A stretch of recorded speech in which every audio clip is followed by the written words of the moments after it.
Mula kay Kian Thoughts, gera sa US o gera ng US at China nagsimula na, no? Sa utos ni Trump. China gaganti sa ginawa ng Amerika, mga kapatid. Panoorin natin itong videong to mula rito kay Kian Thoughts, mga kapatid. Bago natin to simulan, huwag mong kalimutan mag-subscribe. Click mo na rin ang notification bell para ma-notify ka whenever na may mga bago tayong reaction video tulad nito. Alright, so huwag na natin patagalin pa. Panoorin na natin to, mga tol.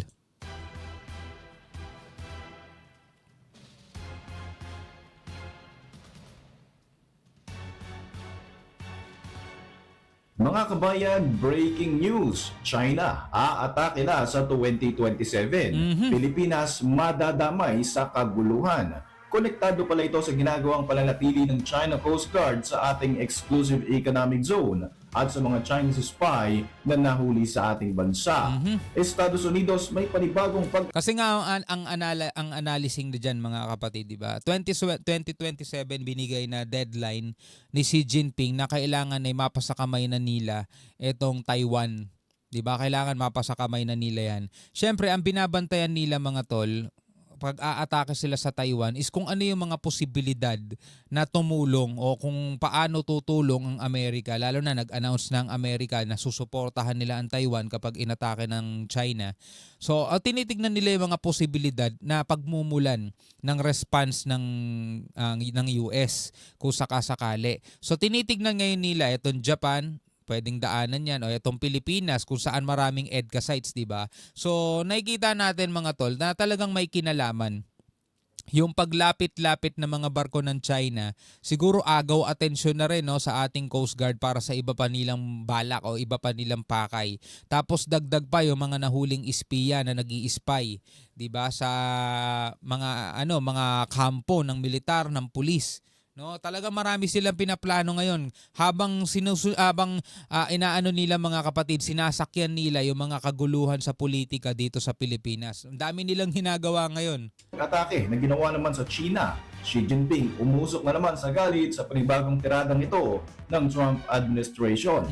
Tropa ng Amerika i-deploy naman sa West Philippine Sea para tulungan ang Pilipinas laban sa mga provokasyon na ginagawa ng China.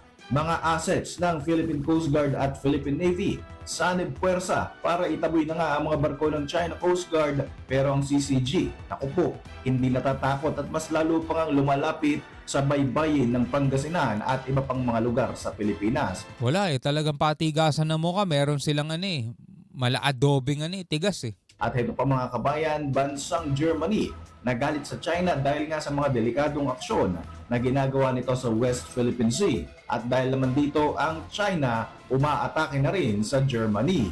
Ako po si Roy Z and welcome sa Kian Thoughts. Kung hilig mo mga ganitong videos, mag-like at mag-subscribe para lagi kang updated sa mga susunod na upload.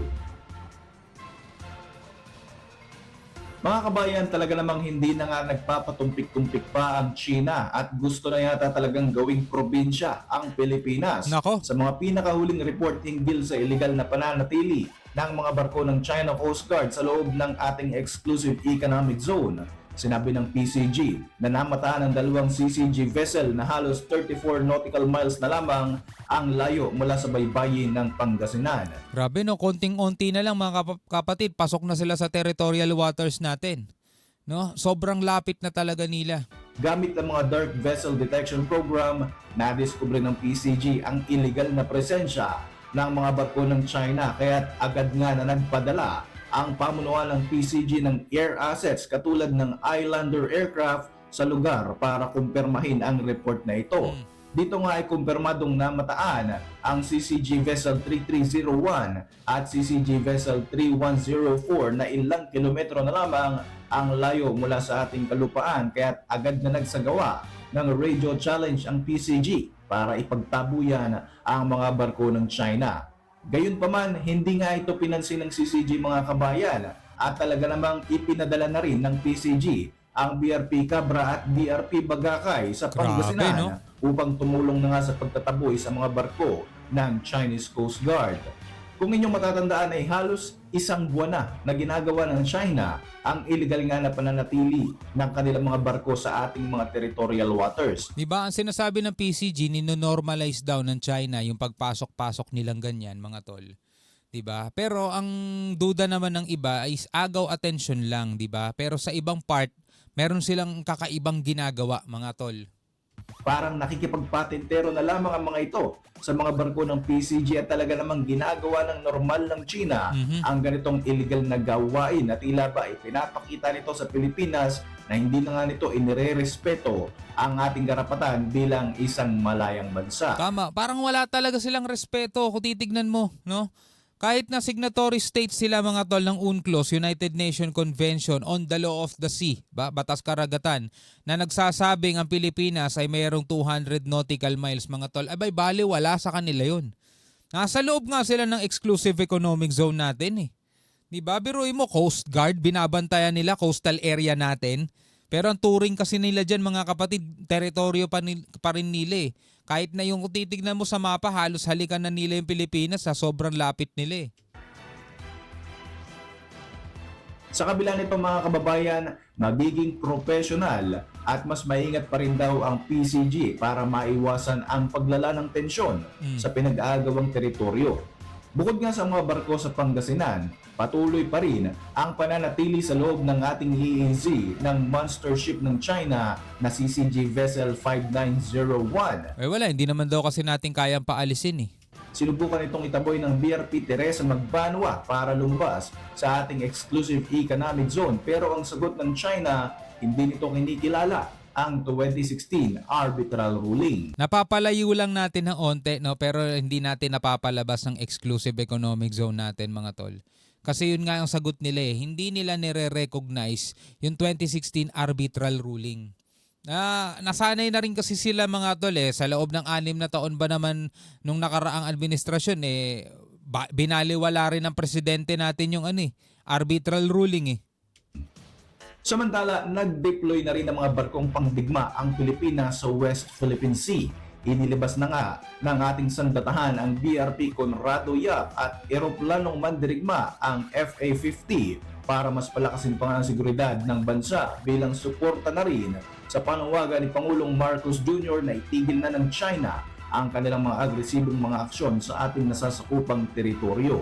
Bukod nga rito, mga kabayan, ayon sa Philippine News Agency, nagmo-monitor na rin ang guided missile frigate na BRP Jose Rizal sa galaw ng mga barko ng Chinese Navy sa Bao de Masinloc o Scarborough Shoal sa West Philippine Sea. Kung pati frigate natin, nababantay na rin.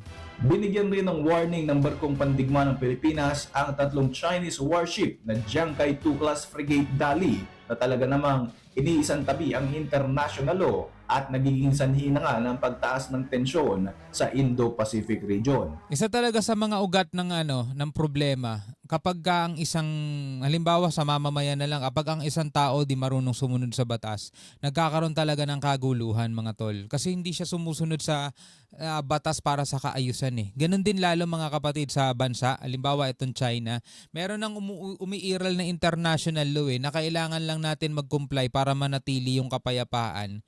Diba? Pero ang problema ng mga kapatid, nilalabag nila eh. Diba? Kaya yung mga bawal, ginagawa nila, nagiging illegal sila, nagkakaroon talaga ng problema. Kaya ngayon kung sasabihin nilang mine-maintain nila peace and stability, kalokohan talaga eh, sobrang kalokohan.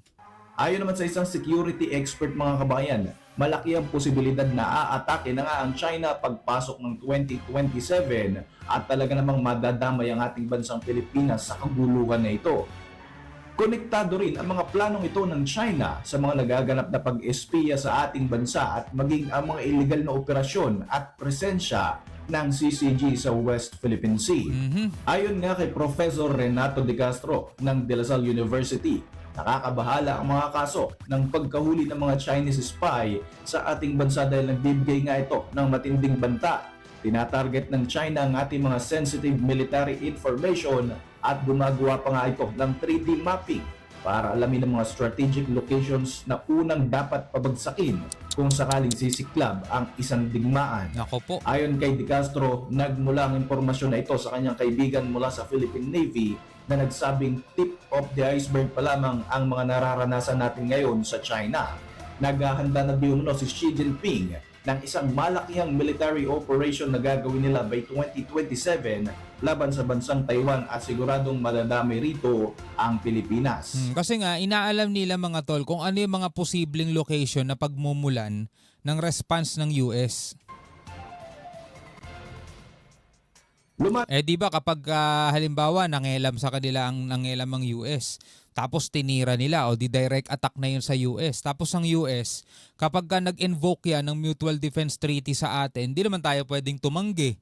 Diba? Kasi kung tatanggihan natin sila tapos tayo naman ang mga ngailangan, baka tanggihan din nila tayo. Diba? So ano magagawa ng Pilipinas mga tol? Andirito mga EDCA sites, andirito yung typhoon ng US. Diba? Baka gamitin ng Amerika yon mga tol. Kaya nga galit na galit ang China doon mga tol eh. Gusto nilang ipaalis sa Pilipinas itong typhoon missile na to. Kasi alam nila na posibleng gamitin sa kanila ng Amerika yan kapag inatake na nila ang Taiwan. Palabas na lahat ng mga ikinikilos ng China kagaya ng pagde-deploy ng mga military assets, pag-fortify sa mga base militar at lantarang pag-agaw nito sa ating mga teritoryo sa West Philippine Sea ay konektado mga kababayan dito sa planong pag-atake ng China 2 taon mula ngayon. Nagiging aktibo na rin ang Chinese military sa pagmamonitor sa galaw ng US at Pilipinas sa mga nakalipas na mga taon, partikular na sa Pag-asa Island. Ayon pa nga sa China ay kumikilos na mga US troops sa West Philippine Sea na pagpapakita raw ng banta laban sa mga Chinese forces. Nakadeploy na rin ang malaking bilang ng American forces malapit sa Ayungin Shoal na ayon pa nga sa China ay para bang naghahanda na raw ang US-Philippine Alliance ng isang military action.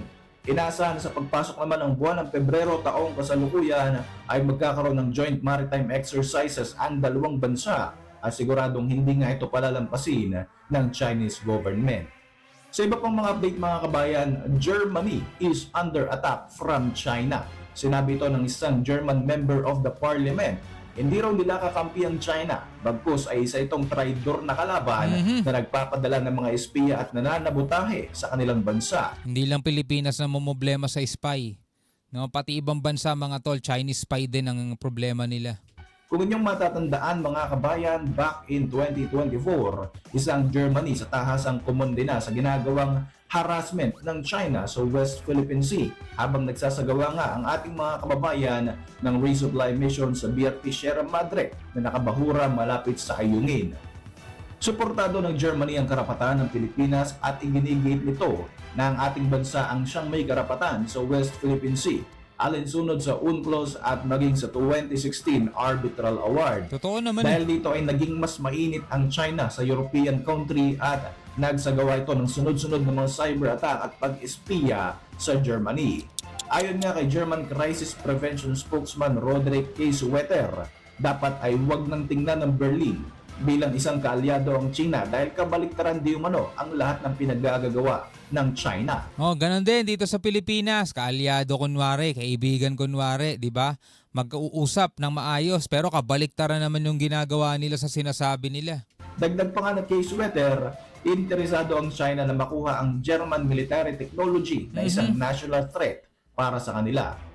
Kamakailan lamang ay 3 German national ang nahuli nila na nagtatrabaho bilang espiya ng bansang China. Nako. At nagpapadala nga ito ng mga military secrets and information sa kanilang kalaban. Lumalabas na sa pag-aaral noong 2024, halos 50% ng German businesses ay talaga namang naging biktima ng cyber attacks mula sa China habang 39% naman ay mula sa Russia. Kung hindi nga raw magbabago ang polisiya ng Germany tungkol sa China, sakaling magaganap ang Taiwan invasion ay siguradong wala itong magandang maidudulot sa buong mundo. Sa iba pang mga updates mga kabayan ay sinimulan na ng Pangulo ng Amerika ang trade war kontra sa komunistang bansang China. Matapos nga mga warnings na ibinigay ni US President Donald Trump sa China, inanunsyo ng Amerika na pinirmahan na nga ng US President ang executive order na nagpapataw ng 10% karagdagang taripa sa lahat ng mga Chinese products na pumapasok sa Estados Unidos. Ito yung ginantihan ng China mga tol. Nagpataw din naman sila ng 15% tariff no, sa ilang mga produkto naman ng US na papasok sa kanila. Tapos nagreklamo ang China, mga kapatid, sa World Trade Organization, no, dahil nga rito sa nangyayaring trade war. Agad namang umalma ang China at sinabing gaganti sila at magpapataw rin daw ng mas mataas pang ang taripa laban sa Amerika. Sabi pa nga ng China mas okay pa nga daw ang ginawa nila eh. Ano pa yan, mabait pa daw sila doon kasi ang ginawa ng US, lahat ng produkto ng China pinatawan ng 10%. Sila, mga piling produkto lang, krudo, mga ganyan, langis, gas. Sa hinaharap. Para sa inyong mga reaksyon, Diba? Nagsisimula na yung laban nila, mga tol. Pero yung laban na yan para sa kanila yan, mga tol. Ang inaabangan natin na sana ay wag matuloy, mga kapatid, is yung plano ng China na umatake at sakupin na ng tuluyan itong Taiwan. No, hindi dahil sa kontra tayo sa kagustuhan nila o sa pagkilala nilang bansa nila ang Taiwan. Kung kumbaga kontra tayo, mga kapatid, doon sa pwedeng mangyaring karahasan, no? Doon sa pwedeng mangyaring sigalot, gera, kasi talagang madadamay ang Pilipinas, mga kapatid, pag nagkataon, 'di ba, which is ayaw natin mangyari. Anyway, bilang isang Pilipino, pwede ka magbigay ng reaction mo sa comment section sa ibaba. Ano ang masasabi mo sa mga videong napanood natin? Comment ka na lamang sa ibaba. Hanggang sa muli, mga tol. Ako nga pala si Shobaldi. Peace out.